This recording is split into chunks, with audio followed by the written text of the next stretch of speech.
ನಾನು ಈಗಾಗಲೇ ಹೇಳಿದ್ದೇನೆ, ಇಲ್ಲಿ ಕುಮಾರಸ್ವಾಮಿಯವರು ಸರ್ಕಾರ ತೆಗೆದಾಗ ನಾನೇ ಕುಮಾರಸ್ವಾಮಿಯವರಿಗೆ ನೀನು ಮೋದಿಯವ್ರ ಜೊತೆ ಹೋಗು ಅಂತ ಹೇಳಿದಂಥದ್ದನ್ನು ನಿಮ್ಮ ಮುಂದೆ ಆಗಲೇ ಹೇಳಿದ್ದೇನೆ. ಇದೇನು ಹೊಸದೇನಿಲ್ಲ. ಅದರಿಂದ ನಮ್ಮ ಸಂಬಂಧ not because of only for A membership of Rajya Sabha. It is a personal bondage between me and Modi from last 10 years.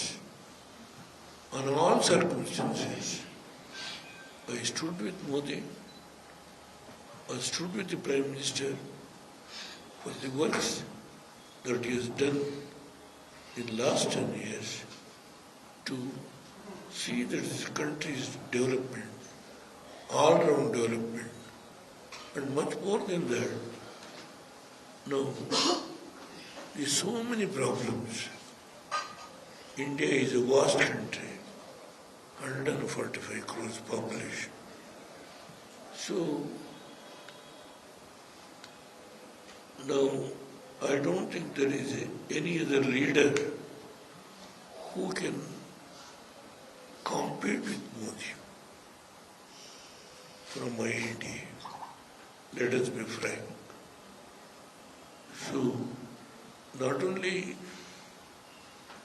the overall development of our country, he said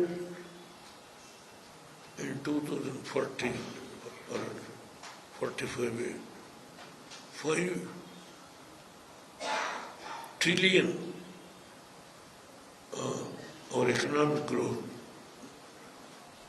ಆ ಹಂತಕ್ಕೆ ತಗೊಂಡು ಹೋಗಬೇಕು ಅನ್ನೋ ನಮ್ಮ ಆರ್ಥಿಕ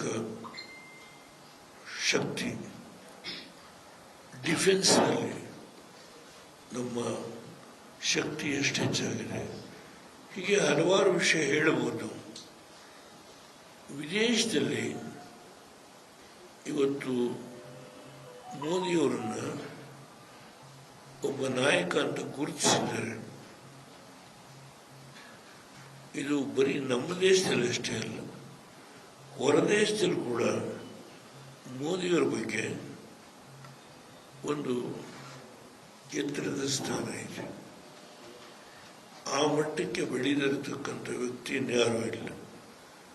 ಅದರಿಂದ ನನ್ನ ಅವರ ಸಂಬಂಧ ಕೇವಲ ಒಂದು ರಾಜ್ಯಸಭಾ ಸೀಟ್ಗೋಸ್ಕರ ಅಲ್ಲ, ಅದು ವೈಯಕ್ತಿಕವಾಗಿ ನಾನು ಅವರ ಜೊತೆ ನಿಕಟವಾದ ಸಂಬಂಧವನ್ನು ಬೆಳೆಸ್ಕೊಂಡು ಬಂದಿದ್ದೇನೆ. ಆ ಸಂಬಂಧ ನಾನು ಸದಸ್ಯನಿಲ್ಲದೇ ಇದ್ರೂ ಅದು ಮುಂದುವರ್ಕೊಂಡು ಹೋಗುತ್ತೆ. ಸೆಂಚುರಿ ಟಿವಿ ಕನ್ನಡ ಚಾನಲ್ ಅನ್ನು ಸಬ್ಸ್ಕ್ರೈಬ್ ಮಾಡಿ, ಲೈಕ್ ಮಾಡಿ, ಕಾಮೆಂಟ್ ಮಾಡಿ, ಶೇರ್ ಮಾಡಿ.